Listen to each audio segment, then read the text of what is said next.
धनतेरस ये नहीं कहती कि आपके पास में कुछ नहीं है तो आप कर्जा कर कर चांदी के बर्तन खरीद के लाओ। धनतेरस ये नहीं कहती कि आपके पास में कुछ नहीं है तो कर्जा कर कर आप सोने की अंगूठी बनवा कर लाओ। धनतेरस ये नहीं कहती कि आपके पास में कुछ नहीं है तो कुछ घर का ही सामान बेचकर हम दूसरी सामग्री लेकर जाए। नहीं नहीं नहीं, धनतेरस कभी नहीं कहती। माता लक्ष्मी की कथा, धनवंतरी की कथा नहीं कहती कि आप कर्जा लेकर अपने घर में फ्रिज लाएं, वॉशिंग मशीन लाएं, या सामान लाएं, या कपड़े लाएं, या वस्त्र लाएं, या आभूषण लाएं। कई लोगों ने धनतेरस के महत्व को बिगाड़ दिया कि हमको धनतेरस के दिन सामान लेकर आना है, चांदी का बर्तन लेकर आना है, ये सामान लेकर आना है, वो सामान लेकर आना। लाओ, मना नहीं है। धनतेरस का दिन ही है, धनवंतरी का दिवस ही है। क्योंकि धनवंतरी देव जब मंथन के समय पर प्रकट हुए थे महाराज, शरद पूर्णिमा के दिन जब मंथन हुआ था तो उसमें चंद्र प्रकट हुए थे।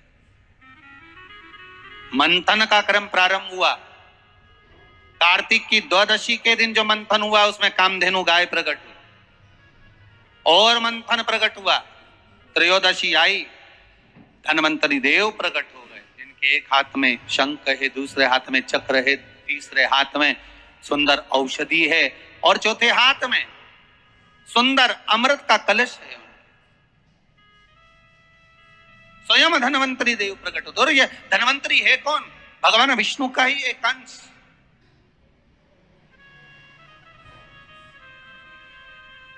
त्रयोदशी को धनवंतरी देव प्रकट हो गए। चतुर्दशी आई, मां कालका प्रकट हो गई।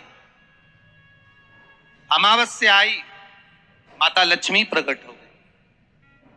ऐसे मंथन में निकल रहा, पर धनवंतरी के हाथ में अमृत कलश है।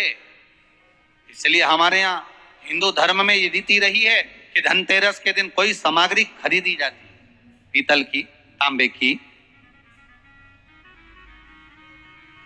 कोई वस्तु हम खरीदते हैं। पर आज का समय का जो फैशन बढ़ता गया तो कहा साहब चांदी के बर्तन खरीदना जरूरी है, चांदी का सामान खरीदना जरूरी है, सोने का पात्र, सोने की वस्तु खरीदना जरूरी है, ये सामग्री खरीदना। तो यहाँ शास्त्र नहीं कह रहा कि महाराज इतने महंगे महंगे पदार्थ खरीदो और घर में कर्जा कर लो। शास्त्र तो यह कहता है कि धनवंतरी की पूजन करना है आपको। अगर आप एक सामग्री भी लेकर आ रहे हैं तो उसमें आपका भाव जुड़ा होना चाहिए, कर्जा नहीं जुड़ा होना चाहिए।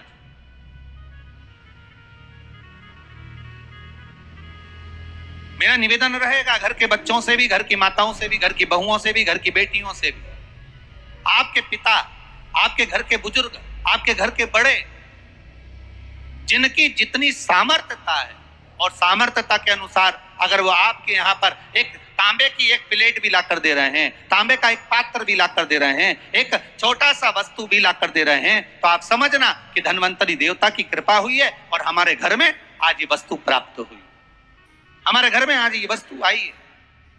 उसी को आप स्वर्ण की मान ले, उसी को आप चांदी की मान ले और उसी का पूजन कर।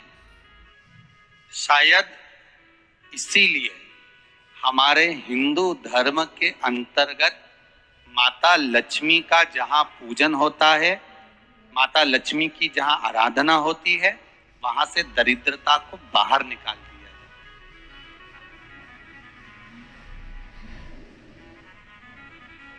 कितने दिनों पहले किसी के यहाँ 10 दिन, 15 दिन, 20 दिन पहले से सफाई का क्रम प्रारंभ हो जाता है।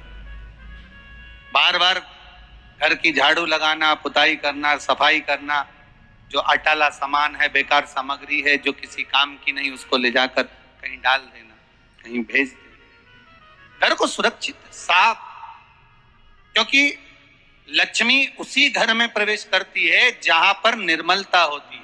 दरिद्रता वहीं प्रवेश करती है जहां आलस हो, बहुत सारा कबाड़ा जिसके यहाँ पड़ा हुआ हो, बहुत सारा फैलारा जहां पड़ा हुआ हो, झूठे बर्तन जहां पड़े हुए हों, झूठी सामग्री जहां पड़ी हुई हो, वहां पर दरिद्रता का प्रवेश हो जाता, वहां दरिद्रता प्रवेश कर जाती।